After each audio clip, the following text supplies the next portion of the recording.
Hey all, it's Creatively Anzi here. Welcome to another Top 10 Countdown from MelaninGamers, bringing you the best examples of representation and diversity in media today. This time we're counting down our favourite POC characters in anime. Wow, fourth Raikage, I, or A. It's I, isn't it? Yeah, I. A very strong positive anime figure for people of colour especially. When I first saw him, boy, he made me feel things. When you first meet him, you think, yes, finally a Kage who's black or a person of colour. And his character does it so much justice. He can be reckless, he can be really short-tempered, and that whole moment where he punches through the wall just to get to Sasuke. But you know what? I was just there yes, go, because Sasuke needed sorting out. But even he couldn't do it. No one could really do it. Even Naruto couldn't. But anyway, we won't go down that route. But with the harsh exterior that the fourth Raikage has, he also has a soft interior. And his soft side basically is his compassion for Killer Bee, his father, and even telling Daruri not to worry or blame himself over the losing of his arm, when he gets his arm chopped off basically. And he tells Daruri it's not his fault, you're my right hand man. And he's very stubborn, but also in a loyal kind of way. And he is a great character. The entire village, the entire Cloud village is awesome. So Carol and Tuesday is an anime by director Shinichiro Watanabe of Cowboy Bebop, Samurai Champloo, and Space Dandy fame, and it is a Studio Bones project. So Carol Stanley is one of our two titular main characters. She is one of the reasons I think the anime is just as life-affirming and uplifting as it is, because she is just a powerhouse and such a presence in this anime. She is a refugee on Mars, and she doesn't have a family or support structure around her to help her or to support her. She's working part-time jobs while at the same time busking on bridges to try to get by and to try to get her voice heard and to try make it in the music industry. It's here where she meets her other titular main character, Tuesday Simmons, and together they embark upon this amazing journey into becoming musicians and to figuring out what it really means to be a musician and to let your voice be heard. Carol in particular is a great character for me because everything about her, from her design with the braids and the dungarees and her Tims that she wears, she's just such a cool design with her super futuristic skateboard, and just her entire vibe is just something really fresh and really cool to have as a main character for an anime.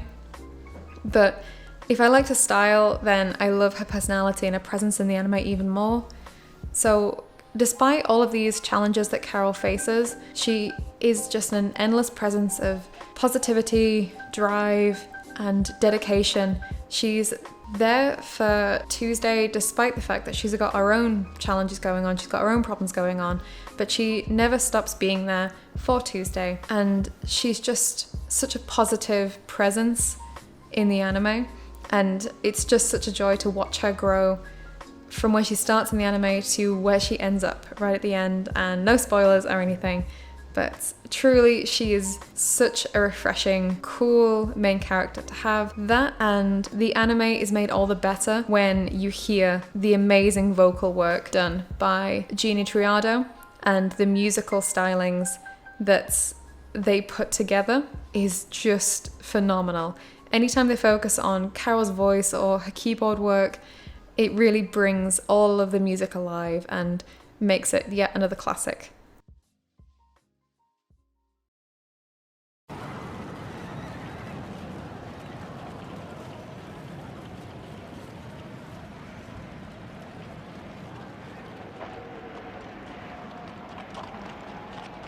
The enemy? Where the hell did they come from?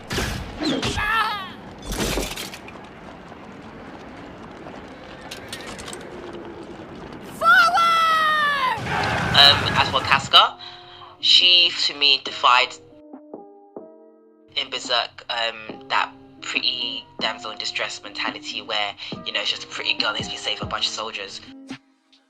When she's a pretty girl commanding a bunch of men at that, and a bunch of soldiers, and she had all that power. Like, you know, it was just nice to see something where the pretty girl's not the one who has to be rescued or just falling in love 24/7.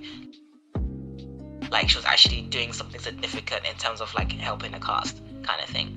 So yeah.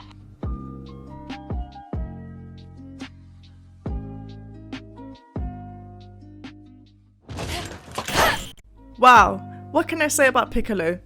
It's never explicitly said that he's a person of color or a black person, but he literally is a green alien. So we all have latched onto him as that, like, wow, we literally relate to him because he's always in solitude, he's wise, he's outlandish, and literally the real father of Gohan, let's be honest here.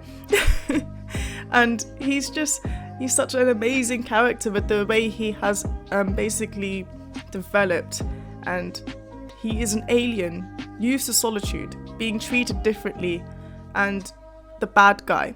Does that sound kind of familiar? For people of colour, it usually is a familiar situation. That's why we love him. But there's always that one person in our friendship group who relates to Piccolo the most, and it usually is the wise black man.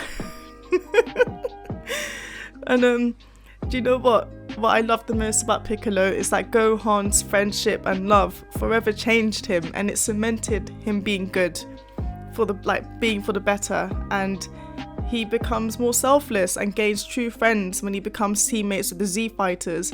So Piccolo, hands down, is just one of those legendary characters, especially from such an iconic anime. Literally all anime mimic Dragon Ball.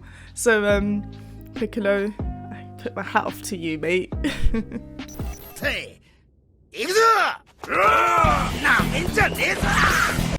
Man, I fell in love with Canary when I first saw her. My heart always skips a beat just seeing her beautifully portrayed character. Oh my god, she's so awesome. Even her hair, right down to her hairstyle, she is just so cool. She's a badass. She can kick ass, like, she's awesome. Why haven't I cosplayed as her yet? Anyway, I even love the chemistry between her and Killua. Like, other than shipping Killua and Gon, I shipped them. I was like, come on, Killua, you're my fave character. Please go out with Canary. Like,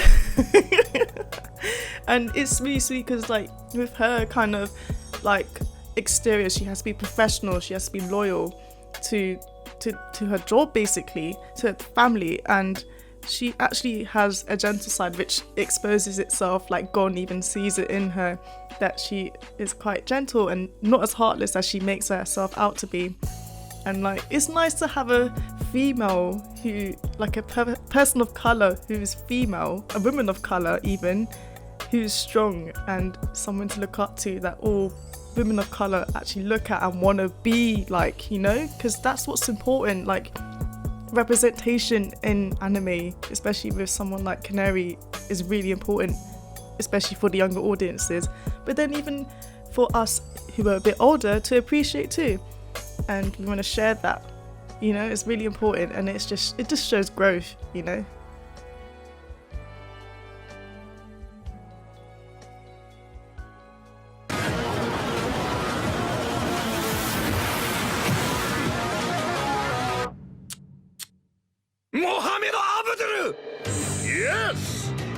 JoJo's Bizarre Adventures is an anime known for its character designs having flair, but none so much as Mohammed Avdor from Stardust Crusaders. If you couldn't tell by his swagger with the robes, the ankh and the bling bling, Avdor is of Egyptian nationality. The second in command of Team Joestar, he's known for his calm, serious demeanour as the squad's strategic thinker. Often the squad's and audience's information guide when hitting up new countries, Avdor's character also works as the voice of reason for the team. However, when his friends or moral compass are put at risk, he's known to get hot-headed and let his temper flare up. Speaking about flaring up, we can't talk about Avdor without talking about his stand, Magician's Red. A humanoid flame phoenix, Avdor was born with the power of the Magician's Red, allowing him to manipulate fire with extreme precision and strength. One of JoJo's Bizarre Adventure's most powerful stands, Magician's Red allows Avdor to boast his strength frequently throughout the series, proving he's got the brains and the brawn for any situation. A fortune teller with a strong sense of duty and loyalty, one of Avdor's defining moments is during the mid-season when we see him jump in front of an attack meant for Polnareff and die. I'm not gonna lie, after witnessing this in the series, I was feeling like I'ma head out. Avdor was the real OG of the squad, and I didn't feel his story was done yet. Cut to several episodes later, and we're introduced to Avdor's father living that hermit life, as some of the squad struggle with confronting him with the bad news about his son. It is later revealed that it was actually Avdor in disguise and not his father. When questioned why his whole team wasn't informed that he was alive, Avdor revealed that he needed time to heal from his injuries, which he wouldn't have received had the enemy known he was alive. And certain members of the group had big mouths, loose lips, sink ships, as they say. However, all was not well after Avdor's rise from the ashes. Leading up to their final fight with Dio, while infiltrating his hideout, he explicitly tells his team that he will not hesitate to leave anyone behind. His mission was to eliminate Dio at any cost. However, once again showing his strong moral compass, he pushes his comrades out of the way of an attack only to be killed, disappeared into thin air, with nothing but his arms left in one of the series' most anticlimactic deaths. R.I.P. man like Avdor. Then Yoroichi Shionin, only because she occupied a space in the Soul Society which didn't really have any other people that looked like her in one weird way, except for one guy, but that was about it. And then she was highly ranked at the same time, which usually black people can tend to come in as parts of the help, or not anything special. Back now, modern days are kind of evolving them or whatever, and you see more prominent characters. But yeah, she came in as someone that's like, yeah, I'm a boss and I can shapeshift and transport between two worlds and That's quite cool. Katara is one of the main female characters in the hit Nickelodeon show Avatar: The Last Airbender. Katara's journey on the show starts off with her and her brother Sokka finding the missing avatar Aang trapped in a block of ice.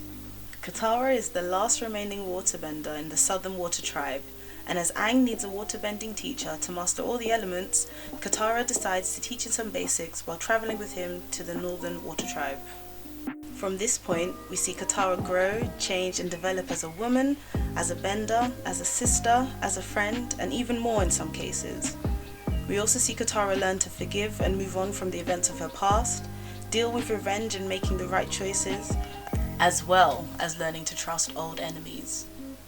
We find out very early on that the Fire Nation had raided the Southern Water Tribe, resulting in the death of Katara's mother. As a result, Katara took on a more motherly role with her older brother, making her very strong-willed and independent from jump.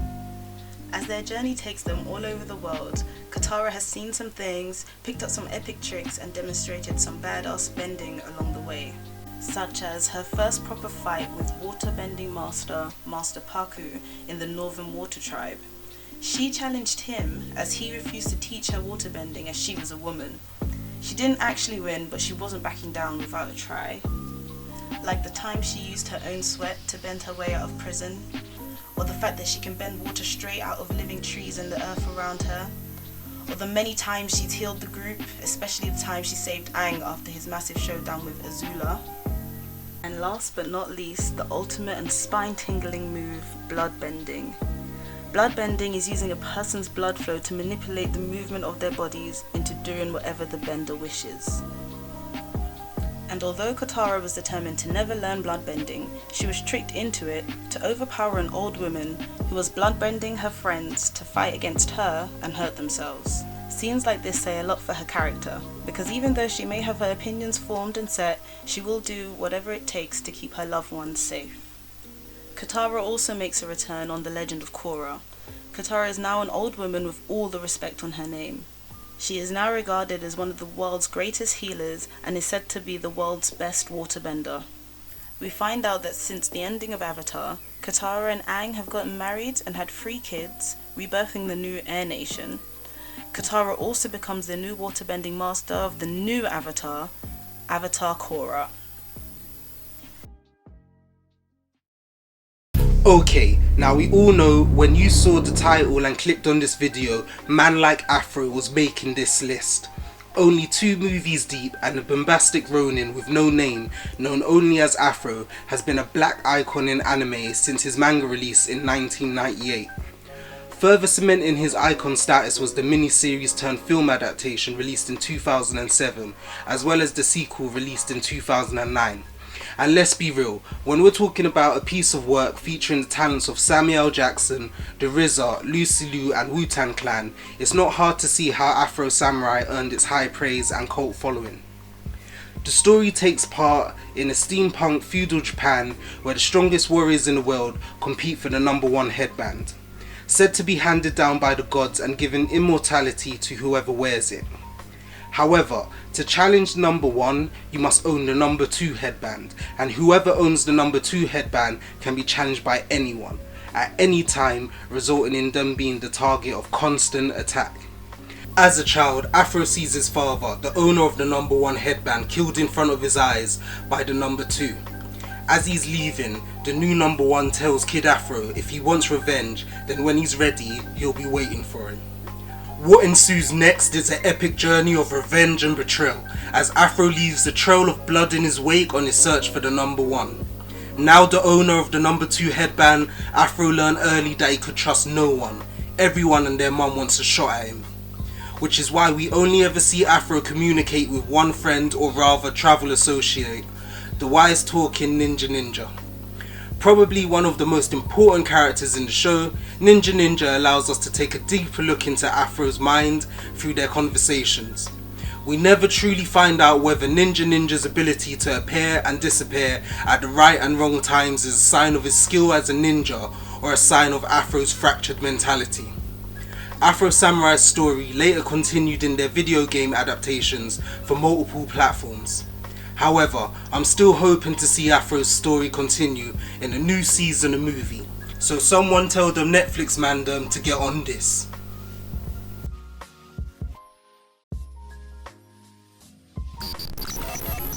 So for me, honorable mentions, #1, definitely Huey and Riley. Not in any order, obviously. But Huey and Riley, legendary because it was based on an actual relatable concept. Like, all the problems they faced were comically real at the same time. And then it gave a view of a child's perspective rather than most Nichijou, like everyday animes where it's just like fantasy or the impossible. I mean, yeah, there was some impossible kind of elements to it, but you could always understand the base of the episode. Plus the cast was predominantly black. Like that's not really been a thing that's been done. If it has, correct me. Thanks for watching. Did we miss someone? Let us know in the comments below, and be sure to continue the conversation on our socials. You can find us on Instagram and on Twitter at MelaninGamers. So please support the other MelaninGamers involved in this video. Their tags are below. Check out our site at themelaningamers.com to hear the latest news, and we have our podcast on all things gaming, media and representation. Thank you.